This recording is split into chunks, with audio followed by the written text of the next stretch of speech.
ఒక మంచి పద్యం విన్నానండి, మీకు కూడా చెప్పనా? తల్లి గర్భము నుండి ధనము తేడెవ్వడు, వెళ్ళిపోయేడి నాడి వెంటరాదు.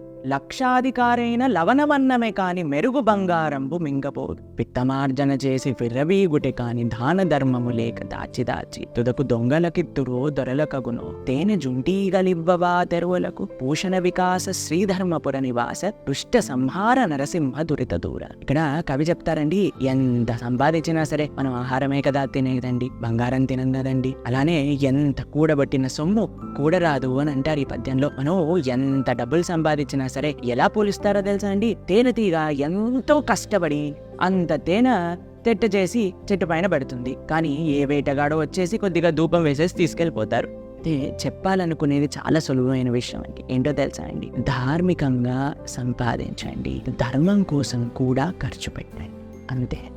హరే కృష్ణ.